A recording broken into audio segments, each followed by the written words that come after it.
భారత్ ఎవరికి పడితే వారికి ఆశ్రయం కల్పించే ధర్మశాల కాదు. ఈ గడ్డపై నివసించే హక్కు కేవలం ఆ దేశ పౌరులకు మాత్రమే ఉంది.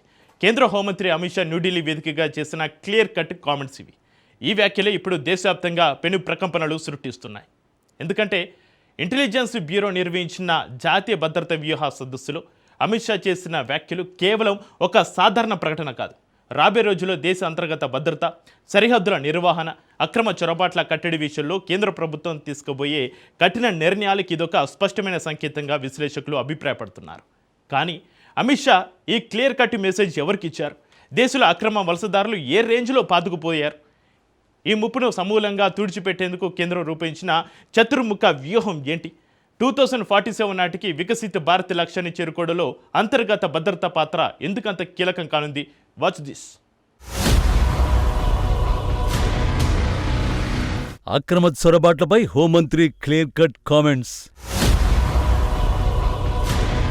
భారత్ ఎవరికి ధర్మశాల కాదని స్పష్టం చేసిన అమిత్ షా. దేశ భద్రతే లక్ష్యంగా రూపొందించిన యాక్షన్ ప్లాన్ ఏంటి? దేశ రాజధాని న్యూఢిల్లీలో జరిగిన ఇంటెలిజెన్స్ బ్యూరో జాతీయ భద్రతా వ్యూహ సదస్సు ముగింపు వేదికగా అమిత్ షా అంతర్గత భద్రతపై పూర్తిస్థాయి రోడ్ మ్యాప్ను ఆవిష్కరించారు. దేశంలోకి అక్రమంగా ప్రవేశిస్తున్న శక్తులు కేవలం భౌగోళిక సరిహద్దులను మాత్రమే దాటడం లేదని, అవి దేశ మూలాలను దెబ్బతీస్తున్నాయని ఆందోళన వ్యక్తం చేశారు. అప్పుడే భారత్ ధర్మశాల కాదని క్లియర్ కట్ కామెంట్స్ చేశారాయన. ఈ ప్రకటన ద్వారా ఎవరైనా ఎలాంటి అనుమతులు, గుర్తింపులు లేకుండా వచ్చేసి ఇక్కడ స్థిరపడిపోతామంటే చూస్తూ ఊరుకునే ప్రసక్తే లేదని స్పష్టం చేశారు. అతి తక్కువ కాలంలోనే దేశాన్ని పూర్తిగా చొరబాటుదారుల రహిత భారతదేశంగా మార్చడమే తమ ప్రధాన లక్ష్యమని తేల్చి చెప్పారు. హోంమంత్రి ఇచ్చిన ఈ తీవ్ర హెచ్చరిక వెనుక బహుముఖ వ్యూహం దాగి ఉంది. మొదటిది, సరిహద్దు దేశాలైన బంగ్లాదేశ్, మయన్మార్ వంటి ప్రాంతాల నుంచి ఏజెంట్ల ద్వారా అక్రమంగా దేశంలోకి చొరబడాలని చూస్తున్న ముఠాలకు, నెట్వర్క్లకు ఇది ప్రత్యక్ష హెచ్చరిక. రెండవది, అంతర్జాతీయ సరిహద్దులు కలిగిన పశ్చిమ బెంగాల్, అస్సోం, త్రిపుర, మేఘాలయ, బీహార్ వంటి సరిహద్దు రాష్ట్రాల యంత్రాంగాలకు స్పష్టమైన ఆదేశం. సరిహద్దు భద్రతలో ఎక్కడా రాజీ పడకూడదని, స్థానిక స్థాయిలో అక్రమ వలసదారులకు సహకరించే శక్తులపై ఉక్కుపాదం మోపాలని హెచ్చరించారు. మూడవది, అంతర్జాతీయ వేదికలపై శరణార్థుల అంశాన్ని తెరపైకి తెచ్చి ఒత్తిడి తెచ్చే ప్రయత్నం చేసే శక్తులకు దేశ భద్రత కంటే ఏదీ ముఖ్యం కాదనే గట్టి సందేశాన్ని అందించారు. భారత్లో అక్రమ వలసదారుల సంఖ్య ఎంతనే అంశంపై గత కొన్నేళ్లుగా తీవ్ర చర్చ నడుస్తోంది.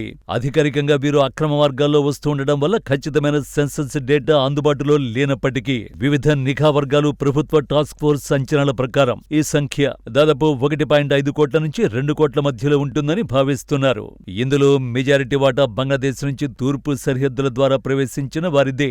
మరోవైపు మయన్మార్లో చెలరేగిన అంతర్గత సంక్షోభం కారణంగా దాదాపు 40,000 మందికి పైగా రోహింగ్యాలు దేశంలోని వివిధ ప్రాంతాలకు అక్రమంగా విస్తరించినట్లు నివేదికలు చెబుతున్నాయి. తొలుత సరిహద్దు రాష్ట్రాలైన అస్సోం, బెంగాల్లో మొదలైన వీరి విస్తరణ క్రమంగా ఢిల్లీ, ముంబై, హైదరాబాద్, బెంగళూరు, జమ్మూ వంటి ప్రధాన నగరాల స్లమ్ముల వరకు విస్తరించడం ఆందోళన కలిగించే అంశంగా మారింది. ఈ చొరబాట్ల వల్ల దేశానికి 3 ప్రధాన రంగాల్లో పెనుముప్పు పొంచి ఉందని షా విశ్లేషించారు.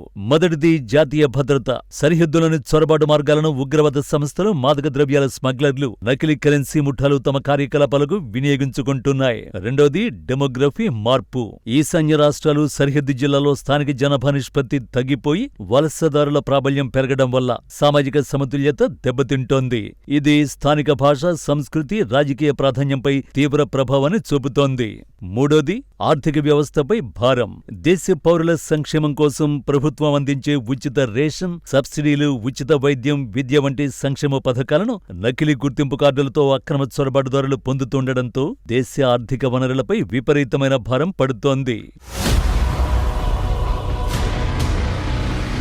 ఇక ఈ ముప్పును అడ్డుకునేందుకు గత 8 నెలలుగా సరిహద్దు ప్రాంతాల్లో స్వయంగా పర్యటించిన కేంద్ర హోంమంత్రిత్వ శాఖ చతుర్ముఖ సరిహద్దు భద్రతా విధానాన్ని సిద్ధం చేసి సరిహద్దు రాష్ట్రాలతో పంచుకుంది. ఈ వ్యూహం 4 అంచెల్లో పనిచేస్తుంది. మొదటి అంచె ఫ్రంట్ లైన్ బోర్డర్ గార్డింగ్, అంటే బీఎస్ఎఫ్, అస్సాం రైఫిల్స్ ద్వారా కంచెలేని ప్రాంతాల్లో అత్యాధునిక లేజర్ వాల్స్, థర్మల్ సెన్సార్లు, డ్రోన్ నిఘాను ఏర్పాటు చేయడం. రెండవ అంచె స్టేట్ పోలీస్ ఇంటెలిజెన్స్.